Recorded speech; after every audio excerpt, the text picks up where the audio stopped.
안녕하세요. 중년사랑 파출부 지혜입니다. 아저씨는 아줌마가 주고 싶을 때 어디를 보여주는지 아시나요? 그걸 알면 아저씨가 아줌마와 좋은 시간을 보낼 수 있지 않을까요? 제가 아는 유부녀 언니는 2년 전에 나이트에서 마음에 드는 남자를 만났을 때 너무 마음에 들어서 이곳을 보여주며 신호를 보내곤 했는데요. 과연 유부녀 언니가 어디를 보여주면서 신호를 보냈던 걸까요?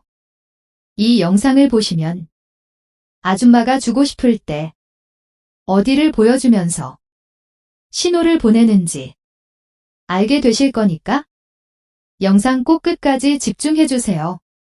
지혜가 아저씨에게 매일 찾아올 수 있게 구독과 좋아요 눌러주세요. 첫 번째 골짜기 그곳. 여자는 마음에 드는 남자가 있으면 자신의 가슴, 골짜기를 보여주려 합니다. 여자는 본능적으로 남자가 자신의 어디를 좋아하는지 다 알고 있습니다. 그래서 영혼까지 끌어모아서 자신을 어필하려 하죠.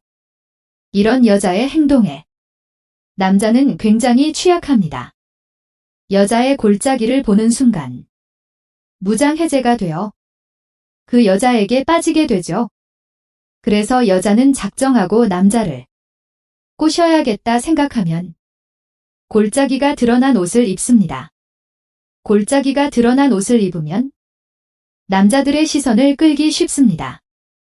거기에 남자들이 정신을 못 차리고 계속 쳐다보면서 여자에게 호감을 느끼게 되는 것이죠. 아무튼 여자가 아저씨에게 골짜기를 보여준다면 정말 확실한 신호이니 잘 캐치하셔서 적극적으로 행동하시기 바랍니다. 두 번째, 자신의 여성스러움을 강조하는 경우. 만약 아저씨가 여자를 만났는데 여자가 운동화보다 구두를 신고 나왔다든지 화장을 풀 메이크업한 상태로 하고 나왔다든지 캐주얼한 옷차림보다 원피스나 치마를 입고 나왔다든지 이렇게 자신의 여성스러움을 최대한 강조한 채 아저씨를 만나러 나왔다면 높은 확률로 아저씨에게 관심이 있다는 증거입니다.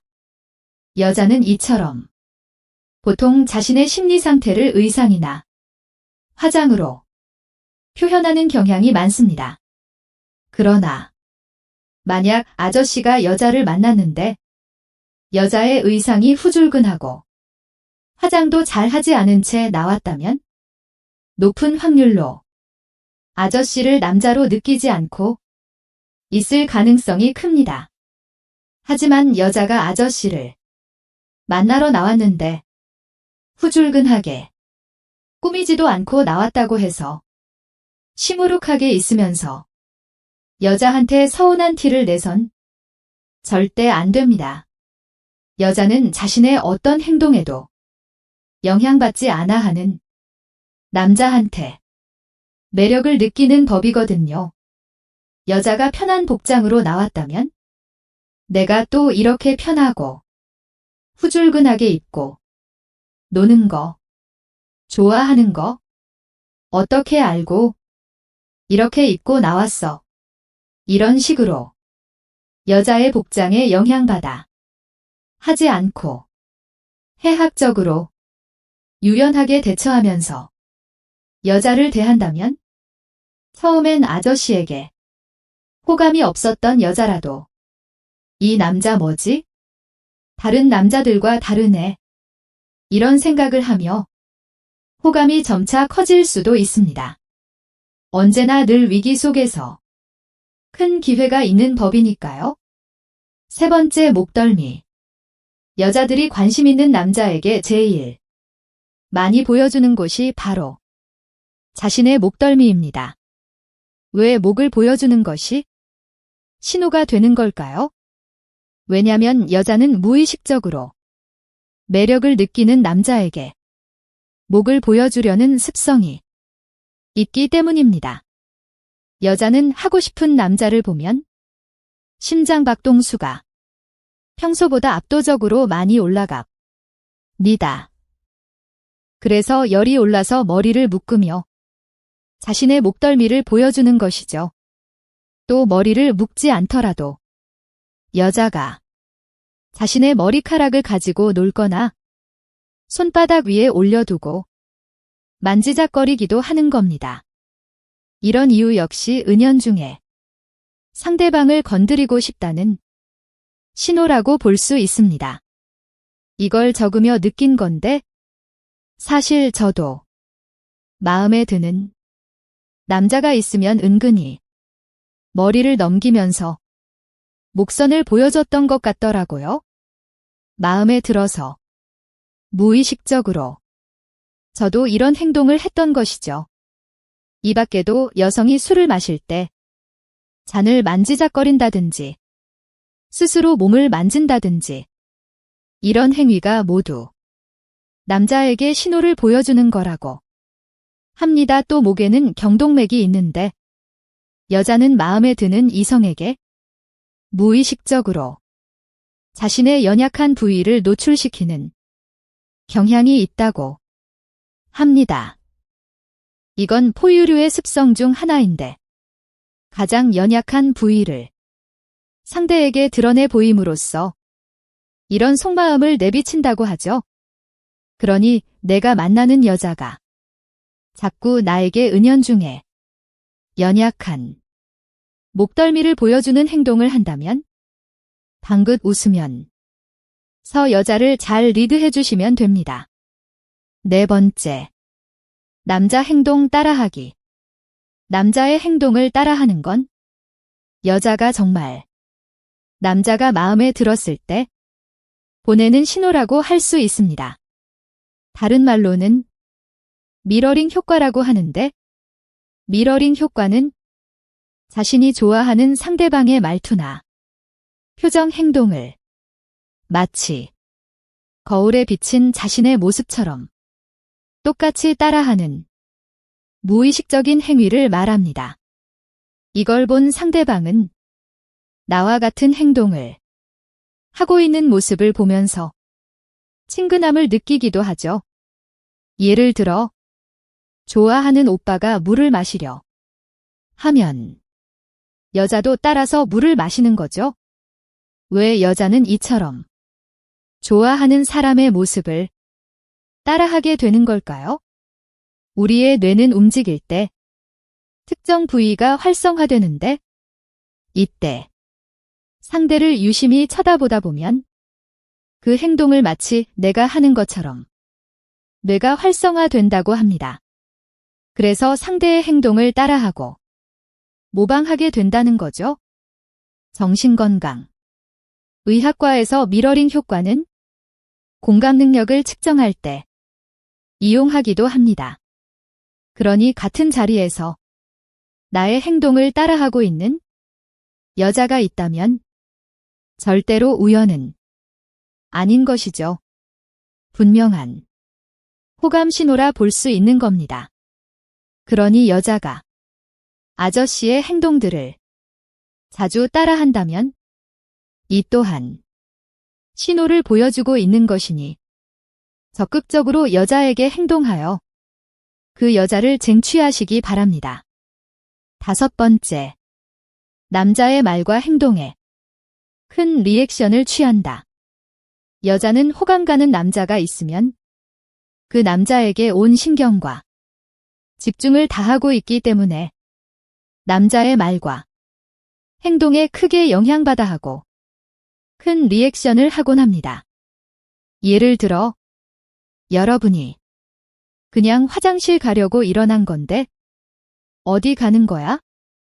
라고 물어본다든지 그냥 민정아 이렇게 이름을 부른 건데 놀란 토끼 눈을 뜨며 크게 반응한다든지 별 웃긴 얘기도 안 했는데 크게 웃으며 박수 치면서 좋아하며 웃는다든지 이런 모든 걸 포함해서 큰 액션이 나온다면 남자한테 큰 신호를 보여주는 거라 볼 수 있습니다.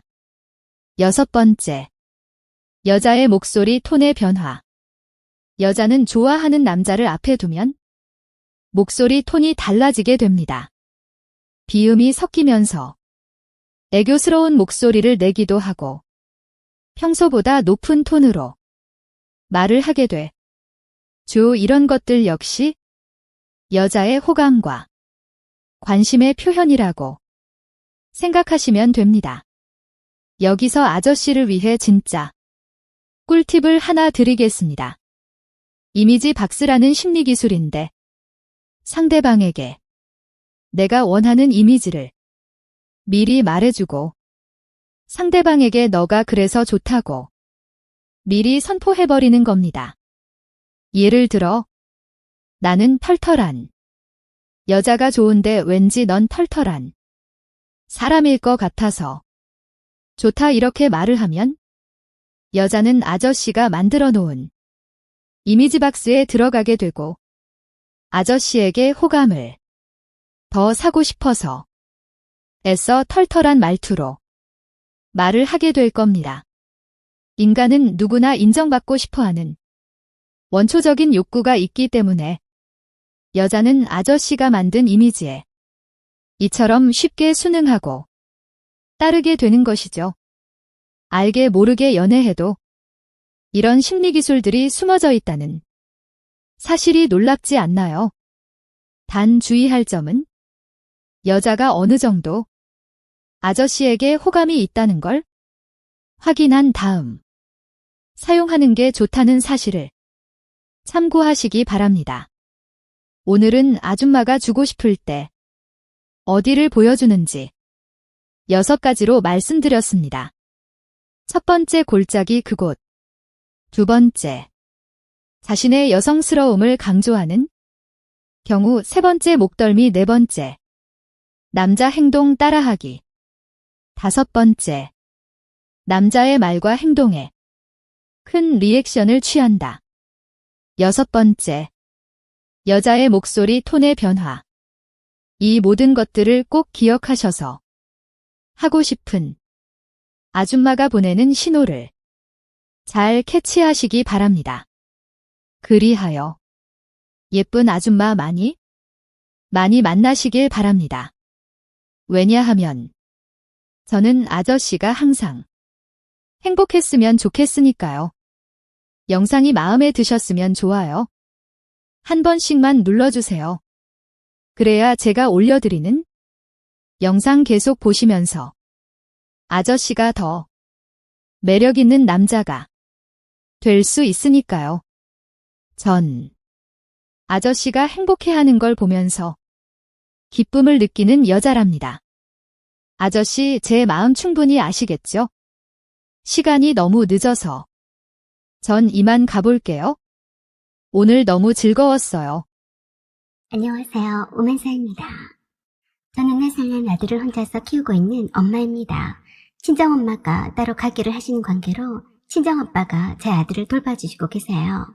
저는 결혼한 적은 없었고 결혼 직전까지 갔다가 파혼했어요. 정확히 말하자면 파혼을 당했었죠. 전 남친과는 친구들 소개로 만나서 결혼까지 약속하는 사이가 되었고 상견례까지 마쳤으며 결혼 날짜도 잡아놓은 상태였어요.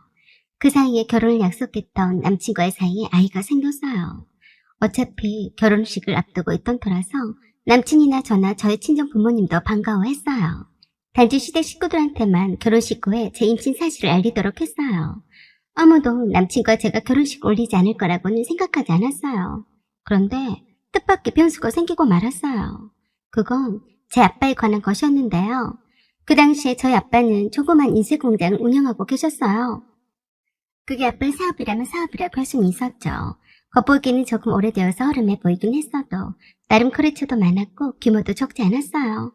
아빠가 그 사업에 매달려서 열심히 일한 탓에 저희 식구들이 편히 잘 먹고 살았었죠. 워낙에 아빠가 백간일은 집에 오셔서는 입도 뻥끗하지 않으셔서 저와 동생과 엄마는 잘 몰랐어요. 나중엔 사실이었지만 거래처와 불미스러운 일 때문에 돈도 떼인 적도 있었고 직원들이 돈을 갖고 날라버린 통에 속을 꽤나 썩은 적도 있다고 하셨어요. 그리고 조금씩 경영난이 있었다고 했어요. 집에 와서 아빠 일에 대한 속사정을 얘기를 해봤자 불안할까 봐서 말도 하지도 못하고 혼자서 많이 힘들어하셨어요. 그런 줄도 모르고 저와 엄마는 혼수다, 예단 예물이다, 뭐다 해서 회복의 겨운 노래를 부를 때 저희 아빠는 엄청 무거운 스트레스에 시달리며 어떡하든지 무너져간 아빠 사업을 회복하기 위해서 악정고투를 하셨다고 했어요. 내색을 하지 않으셨으니 엄마와 저와 동생이 알 리가 있었나요? 그때만 해도 결혼할 남친의 어머니는 저희 아버지가 인쇄공장을 좀 크게 운영하는 것을 직접 찾아가서 보시고는 굉장히 흡족해했다고 들었어요. 친척들한테도 자랑을 하셨다고 하더라고요. 그런데 웬 마른 하늘에 날벼락인지 하루아침에 공장이나 집도 경매에 넘어가 버렸어요. 오래되어서 고장이 잦았던 인쇄공장의 기계들을 일본에서 중고기계를 직접 사들였었는데 그만 사기를 당해서 돈만 날리고 말았었대요. 막대한 자금을 은행에서 대출을 받았었는데 수익은 점차로 줄어들고 잦은 기계 고장으로 제때 납품을 못하니까 갈수록 거래처는 줄어들고 힘이 들었었나 보더라고요. 하필 제가 결혼식을 앞두고 아빠 사업이 망하자 제 결혼식이고 뭐고를 떠나서 정신이 하나도 없었어요. 당장에 저희 식구들이 길바닥에 나앉게 생겼으니 말입니다. 그 정신없는 와중에 예비 시어머니가 저를 시댁으로 불렀어요. 그날따라 맛있는 밥 한 상을 차려놓고 기다리고 계셨어요. 평소에 계셨던 아버님도 다른 식구들도 보이지 않았어요. 남친은 조금 늦게 도착한다고만 연락이 왔어요. 그래서 남친의 어머니 입에서 파혼하자는 말을 나올 줄은 꿈에도 생각하지 못했었죠. 남친의 어머니가 제게 수저를 지어주시면서 그러셨어요. 네 아버지 일 때문에 힘들지? 네. 그럼 네 식구들은 어떻게 하기로 했니? 네, 일단 갈 곳이 없어서 시골 빈집에라도 임시로 들어가 살기로 했어요. 세상에, 어쩌면 좋으냐? 아이고, 어쩌다가 그렇게 되셨대. 저는 깜빡 속았어요. 예비 시모가 예비 며느리를 위로하기 위해서 부르신 줄 착각했어요. 남친의 어머니가 하는 그 다음 말에 환상이 깨져버렸죠. 한번 점이라도 보라고 하지 그랬냐? 잘 나가던 사업이 갑자기 망한 것이 이상하지 않니? 네? 글쎄요. 그런 거 볼 여유도 없어서요. 제가 무슨 큰 잘못이나 친 것처럼 주눅이 들어서 찌꺼리만한 목소리로 말했어요.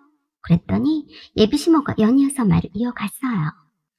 원래 안 좋은 일이 한번 생기면 연이어서 좋지 않은 일이 생기는 법이다.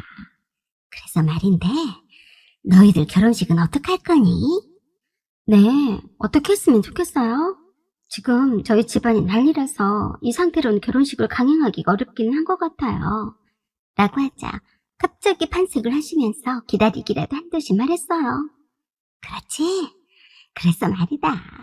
너희들 결혼은 급한 것이 아니니까 당분간 무기한으로 연기하는 것이 좋지 않니? 네? 무기한으로 연기를 하다니요. 이 상황에서 어떻게 결혼식을 올리겠니? 내가 곰곰이 생각을 해봤는데 좋은 날을 앞두고 이런 일이 생긴 거는 이건 틀림없이 아니라고 본다. 그냥 네 둘은 인연이 아니라고 생각하고 여기서 그만 헤어져라. 뜻밖의 말씀을 처리도 담담하고 아무렇지도 않게 말씀하시다니 믿기지 않았어요. 가슴이 답답한 게 먹던 밥에 체한 듯 했어요. 어머니, 전 헤어질 수 없어요. 실은 임신도 했어요. 뭐야? 벌써 임신했단 말이냐? 네, 저희 아빠가 사업이 망해서 좋지 않은 상황이긴 하지만 계획대로 결혼식은 하겠어요. 그러자 갑자기 목소리가 달라지더니 단호하게 딱 잘라 말했어요. 그건 안 될 말이다. 내가 네가 지금 좋지 않은 상황이라서 얼리고 달래서 말하려고 했다만 이건 아닌 것 같다. 솔직히 말해서 결혼식을 앞두고 너네 집이 폭삭 망해버렸는데 누가 좋아할 사람이 있겠냐? 내 아들이 틀림없이 사위라서 뼈골 빠질 텐데 그 꼴은 못 보니까 그리 알아라. 그리고 웬만히 재수가 없어야지. 난 싫다. 남친의 어머니는 나를 불러다 놓고 도가 지나치는 말을 계속했어요. 어처구니가 없고 제가 얼마나 힘든 상황인지 알면서 이런 말을 하다니 분노가 치밀었어요. 재수없다고 하셨어요? 걱정 마세요. 하필 잘 나가던 아빠 사업이 망한 것이 재수없는 아드님을 만나서 그런지도 모르죠. 함부로 아무데나 말을 갖다 붙이지 마세요. 그러자 남친 어머니가 그랬어요. 참 어이가 없다. 세상 사람들한테 다 물어봐라. 하루아침에 폭삭 망한 집과 사돈을 맺고 싶은 사람 있으면 데리고 와봐라. 내가 그래도 네 처지가 딱한데 그런 말 하기가 미안해서 너한테 돌려서 말하려고 했다만 아이고 너도 아주 보통이 아니구나. 임신까지 했다면서 철벽까지 치니 말이다. 저는 도저히 들어줄 수 없어서 그랬어요. 걱정 마세요. 다시는 이 집구석에 발을 틀어놓는 일은 없을 테니까 두고 보세요.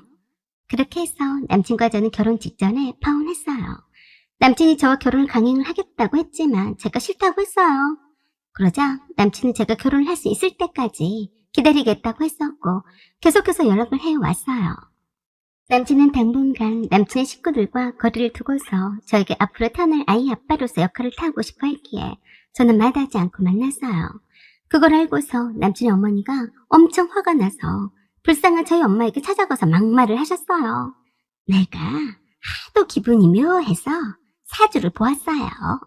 아니 글쎄 결혼할 집에 사돈이 망했다고 하니까 절대로 뒤도 쳐다보지도 말고 도망치라고 합니다. 그래서 헤어지라고 했는데 내가 뭐 잘못했나요? 어련히 알아서 눈치껏 헤어져야지. 내가 이렇게 찾아와야겠어요. 라고 하시면서 삿대질 하시다가 가셨다고 했어요. 그 말을 들은 제가 엄청 폭발했어요. 그렇지 않아도 아빠 사업이 망해서 오갈 데가 없어서 시골 빈집에 들어와서 거지처럼 살고 있어서 우울증까지 오신 엄마에게 할 소리 못할 소리를 다 퍼붓고 갔다니 피가 거꾸로 솟는 느낌이었어요. 그래서 남친 집으로 쳐들어갔어요. 그리고 저주를 퍼부었어요. 재수 없으니까 당신 아들이나 내게서 떼어가요. 그리고 당신이나 당신 아들이 하는 일마다 다 망하는지 안 망하는지 돈은 크게 뜨고 지켜볼 거예요. 내가 다른 건 몰라도 매일 당신 모자가 망하게 해달라고 기도할 거니까 어디 두고 보겠어요? 라고 악담을 하고서 나왔어요. 그리고 남친을 만나지도 않았고 연락도 끊었어요. 오히려 안달이 난 사람은 남친이었고 자기 엄마랑 연을 끊고 살겠다고 했어도 받아주지 않았어요. 그렇게 몇 달을 찾아오고 쫓아다니고 했어도 투명인간 취급을 했더니 진이 빠졌는지 갑자기 연락이 없었어요. 저는 그냥 제 뿔에 꺾여서 연락이 없는 줄로만 알았었죠. 그 후로 저는 혼자서 아들을 낳았고 친정 엄마와 함께 길렀어요. 그러다가 엄마가 시골 읍내에서 작은 국밥집을 시작하시면서 아빠가 제 아들을 돌봐주셨어요.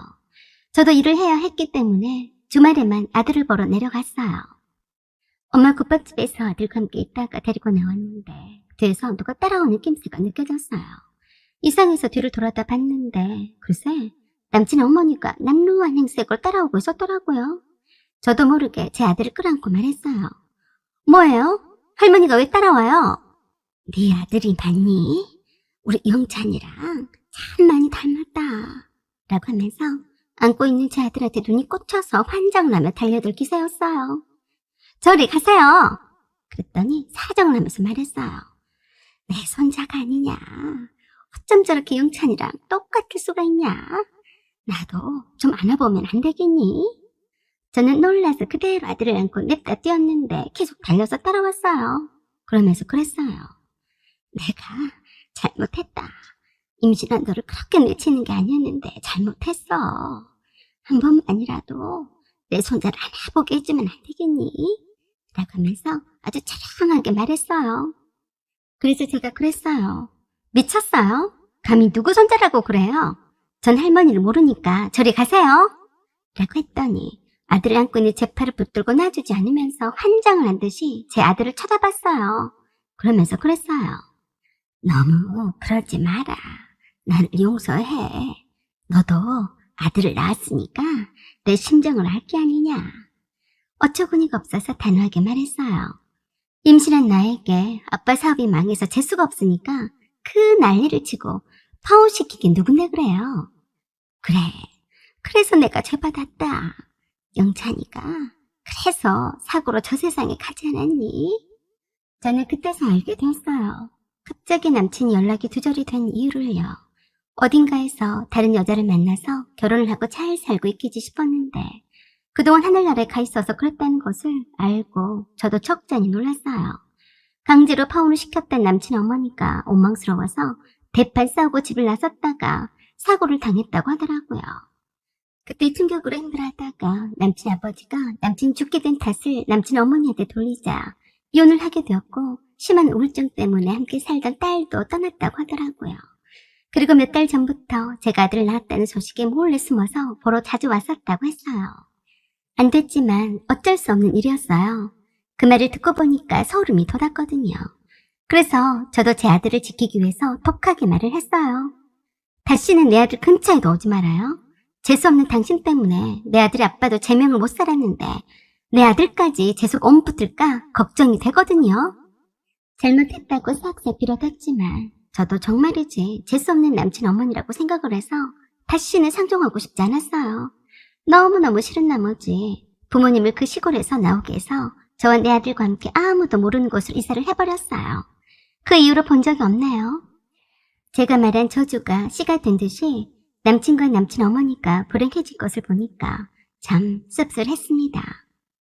사연은 여기까지입니다. 구독과 좋아요 부탁드려요. 감사합니다.